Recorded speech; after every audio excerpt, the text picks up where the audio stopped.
Hey everybody, it's Commander Raddick, and I'm going to bring you a video today on how you can help your power in power play and at the same time make a little bit of money. Uh, this is a video for somebody who maybe doesn't want to buy merits. You want to wait that half an hour you're actively playing, and you want to know how you can most maybe efficiently make use of that time. So I'm going to give you an example of that. As you can see, I'm with Aisling Duval, and I'm maxed out merits for the week, so this is purely just to share with everybody here.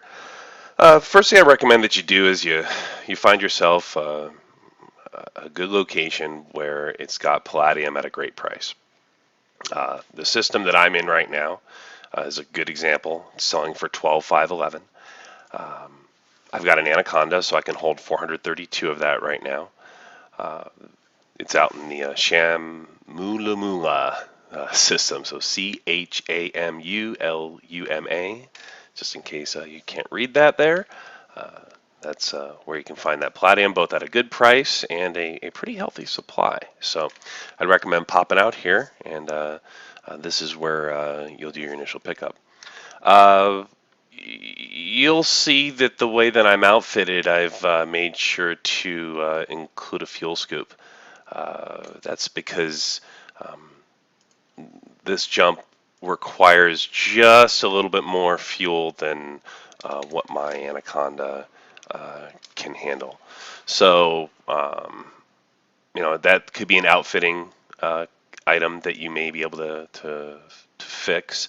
Um, but, you know, I prefer lately, especially with my Anaconda, to outfit with a fuel scoop just because it seems like since Horizons was released, trade routes are more effective over longer distances than they were previously. Um, at least from what I've seen. Now, to be honest, most of my focus since Horizons has been on power play, so I've very much limited myself to the power play options. All right, so we're gonna head on out, and you may ask yourself, what's the difference between this video and the one that I just did? This one is really going to focus on how you can help your power. At the same time, how do you still make sure that you're getting a little bit of money in there? That has to do with picking your supply location. So pick a supply location like this one that is somewhere at about 100 light years from Kubio, and you will more than likely find a decent place that not only you can draw from, but as you fortify the correct systems or prepare the correct systems, you're going to be a lot closer to that location than you realize. So if you're asking, well, how do I know what I should actually be fortifying? I would strongly recommend that you visit the Reddit that whatever power it is that you're committed to. And again, if you're with Aisling, then the Aisling Reddit. There's a link to a website which is hosted by the Aisling Angels, which talks about the weekly objectives and gives really good information, really up to the minute information, in fact, on systems and where you should be focusing, fortifying, and where they'd like you to prepare. And you can leverage that information there to then decide which systems you want to jump to and you want to prepare and you want to help. And at the same time, again, being able to get back to your supply location to where your commodity of choice is. So, again, one thing I like about Aisling is that she part of her power is that luxury goods sell with Aisling Duval for more than they sell for anyone else, um, and that to me, from a trader's perspective, I like being aligned with the power that's going to pay the most for the sell versus the buy, because if you think about it, when you're dropping into a system, you're dropping into a friendly system to sell, and you're in a hostile system maybe to buy. But being in a hostile system to buy isn't a big deal because, right, you can, you're just leaving a station. You're not worrying about being interdicted. You're interdicted maybe with an empty load on your way there. Um, and that's part of the way this route is going to work. So as I go through this here with you, you're going to notice that we're going to take an empty jump. So when we get to Halbera, which is where I'm focused on right now for spreading merits to, we're then going to go from Halbera back out to uh, my supply location, so that we can get more palladium there. But we're not going to bring anything with us. These long distance sort of jumps, it makes more sense just to get there quicker in many cases than it does to waste time with selling a commodity that's only going to get you, less than 1,000 in profit, when um, you can get there faster and um, sell for a lot more. This is all about how many credits per hour you can make, right? The other thing is that you don't want it to take more than a half an hour to run whatever loop it is. Since your power play stuff pops every half an hour, you want to make sure that you're kind of hitting that space station, right, once every half an hour or so. Um, and you'll see this is why I carry a scanner with me. You never kind of know when you're going to end up in a system that you didn't have discovered before. So, oh, I had discovered it before. It was just took a little bit of time to load.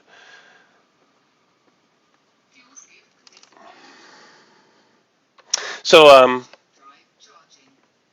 again, this is, and I guess this is the debate that was raging on my other video, which is, should you help a power, and if you don't help a power directly, are you a trader, a fifth column? Are you actively trying to hurt the power? Um, I think those are extreme statements that frustrated players are making because they have no other way of expressing what really is a really poor design of power play in general. Um,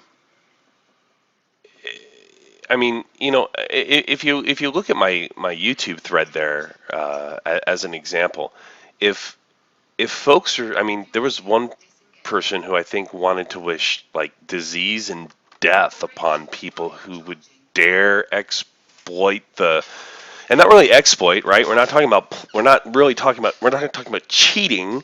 We're talking about using the game mechanics to your own advantage, which is a drastic difference. Um, and that they wished like ill will on that person or death on that person or whatever. And I understand that that was a joke and not necessarily meant to be taken seriously, but to me it screams to the poor design of power play, because if if everything that we do interacts, right, and there's such drastic changes that happen. I mean, first off, why would you allow power play to happen in anything except for a full open environment where if you're power playing, then you're potentially going to run into other players that can stop you from doing what you want to do. Otherwise, it just sounds like, especially the way that it's set up, that it's just like an ultimate stalemate at the end of the day. Um, you know, I was teasing that you can just go sit in solo or private groups and do what I'm doing. And if you think about it purely from a helping the power perspective, um, wouldn't it make more sense to do all of power play essentially in private groups or in solo? I mean, why would you ever come out and open to to do power play? I mean, it's a huge risk. Uh, People are upset because some folks are preparing the wrong systems. I mean, that that's or posting videos about recommending the preparation of the wrong systems. I mean, that will never change if you have no way to interact with them. Um, So that's a tough situation to be in. I don't know how Frontier solves that because I understand the design of the game is to allow folks to play in private groups and play solo and not experience a diminished game experience except when at all necessary. So that's tough. That's a difficult place to be in when it comes to game design. Um, and I'm not sure how they solve it. I personally would like to see them solve it by moving everybody that wants to Powerplane to open, but that will never happen. Um, but maybe they need to look at the way that Powerplay is designed then, and and have it act differently, or maybe not. Maybe it's perfectly fine. And I understand the complaints of Aisling starting off behind the eight ball every cycle. Um, Again, maybe that's by design. That may be by intent. And who's to say that those systems at some point, I mean, if there's a true background simulation that is supposedly impacting these systems, then, don't these economies change over time? And really, I mean, what we prepare now, couldn't the CC eventually change? These are the unanswered questions of the game that uh, I won't say bother me, but I think intrigue me at this point is that um, there's I'm not sure what they're going for when it comes to an end game experience for players. Is that end game experience power play? Is what I'm doing here? Could this be the case? It could be, but if that is the case, then this feels a little bit hollow. Uh, it feels like that if I was doing an end game something that, especially a game that's an MMO, that it should encourage me to, um, oh, I just canceled my docking.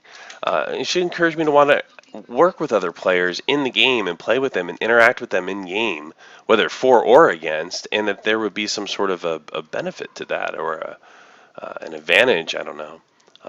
But from what I understand, killing players uh, really is far less effective in power play than picking on civilian transports. Um, Again, which is an odd design. Um, it's almost as if they've created a game that um, at times they don't want the conflict to occur and they want there to be separation. Maybe that's good. Uh, I've heard of other games where folks really kind of um, you know they they get out of hand when it comes to the way that they're playing the game, and they they lose a little bit of control. So maybe it's good we have all the separation. All right, well, enough babbling. Let's take a look here. 1.379 million in profit, not bad. It was around 3,100 a ton, I think. Uh, so now what do we do, right? So we're in the system. Well, there's two different things that we can do from a power perspective. We can prepare a system or we can fortify a system since we're in Kubio. As I mentioned, I'm going to fortify Halbera. So typically you'll probably just pick up 50. But what I'm going to do is go ahead and spend a couple million credits here because I know they're trying to get Halbera um, fortified.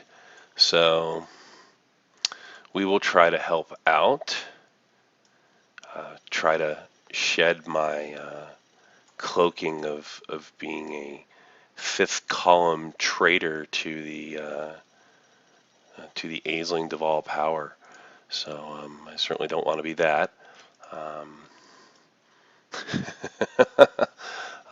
but I still stand behind the fact that if you're a struggling player and you don't have any money and you want to be in power play, you can use that other video I made and it'll make you money. And I know that frustrates people, and I'm sorry to hear that, but it comes down to that I've met some people in this game that have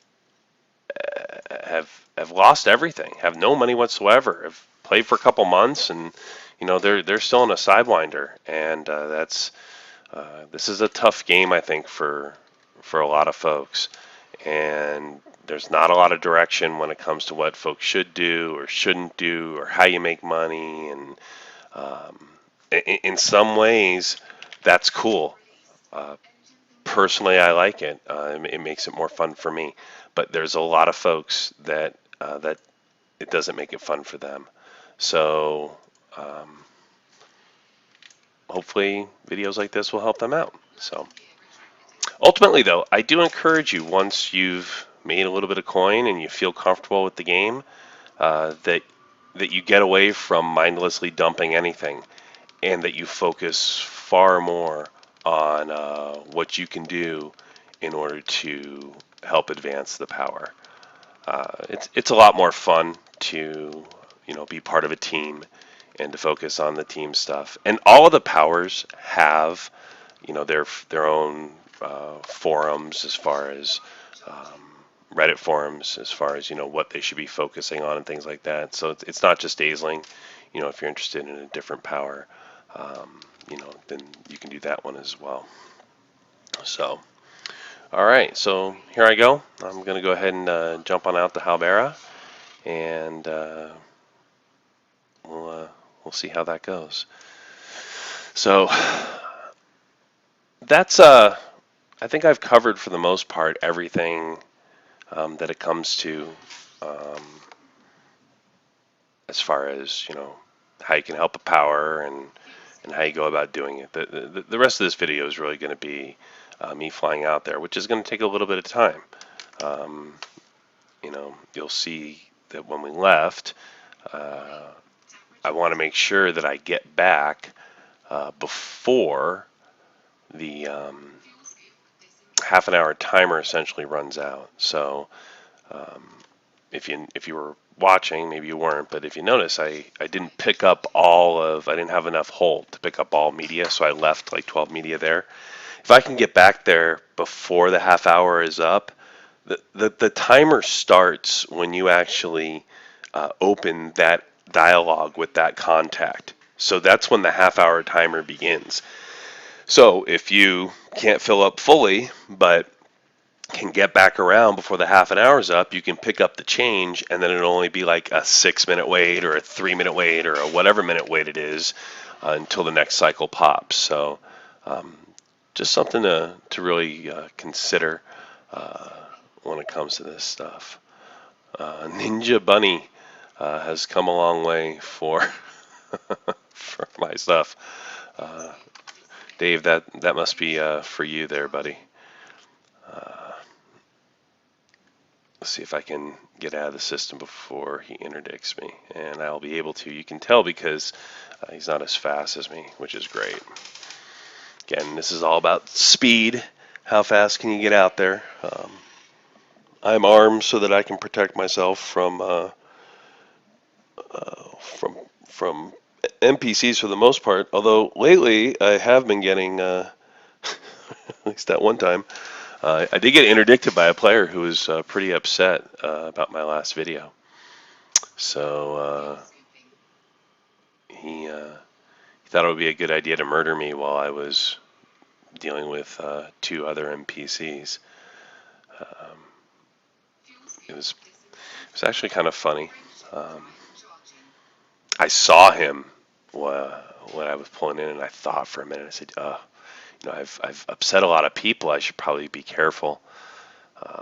And I ignored my instincts and instead engaged with the NPCs, and I paid for it. He came right out of Super Cruise, and he took all of his rage right out on me while those two NPCs were on me as well. So yeah, so that's you know be careful about making videos, because making videos may actually cost you credits in the game. So I can now say that, I mean, it was a good kill. I had a full load of palladium. I wonder if he stuck around and picked up any, or if it all just got blown up. But I had a full load of palladium. Um, so that was around, what, 6 million. So 11 million it cost me to repair his ship. So it was a good 15 million credit hit on me for mouthing off on the internet. But hey, that's part of why I play in open, is to kind of deal with that potential risk, um, that that can really be out there.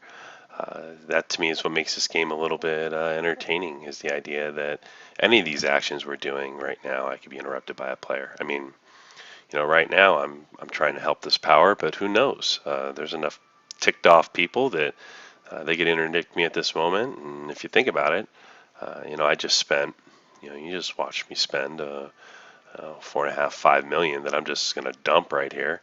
That could all be wasted, all off the anger of one person. So, um, but hey, that's the way it goes. It's part of the game. So,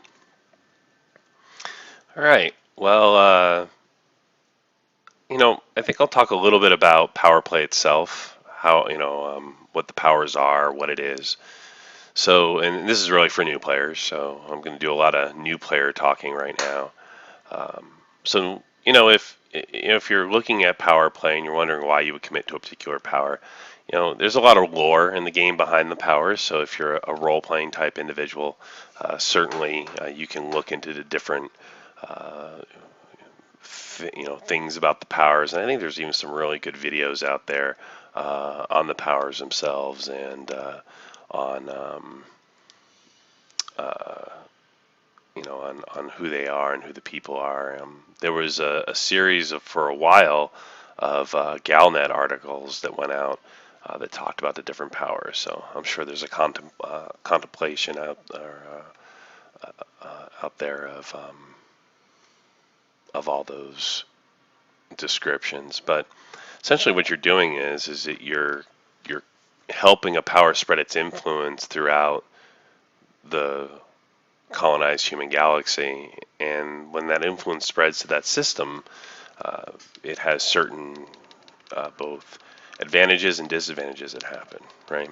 So, as many of you have heard me speak, I'm very much anti-slavery, and one of the big things with Aisling is that when she expands into a system, or either exploits or controls it, she now causes the system to have slavery be banned.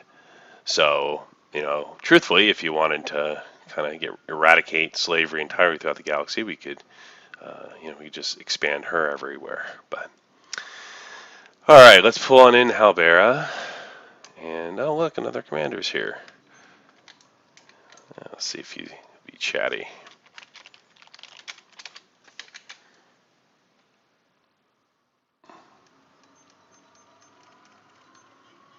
Oh, and an anaconda too. Excellent.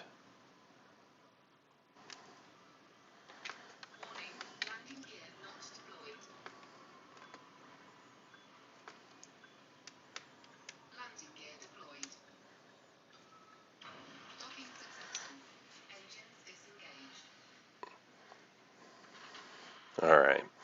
Well, we're going to go ahead and dump this here, and I'm going to pretty much finish up the video at this point. Um, the intention was to show the route, and you know where to go jump back to get the money. I'll show that here in closing, just in case you need to know the full way over. But I wanted to put something together that talked a little bit about power play, and how you can help your power uh, and still make a little bit of money in the process. You saw we made 1.3 million jumping in from our initial system. You could have only just picked up 50 if you wanted to, jumped over here. It would have been a lot faster than what I just did. And then from here, again, we're going to go on out, and here's a system. So again, that's why I like to keep sidewinders and locations. Helps you, see where everything is. So if you don't remember the exact name of a particular system, you can see all the names where you have ships. And oh, look, there it is, Chamaluma. I just went right past it.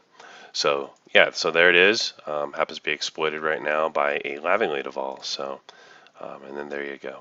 So again, I hope this video helped you out. Encourage you again to stop by your Power Play of Choices Reddit site to see where you should be focusing efforts on. And if I if I see you in game, then say hello. Feel free to add me to your friends list. Otherwise, safe travels and safe flying, Commanders.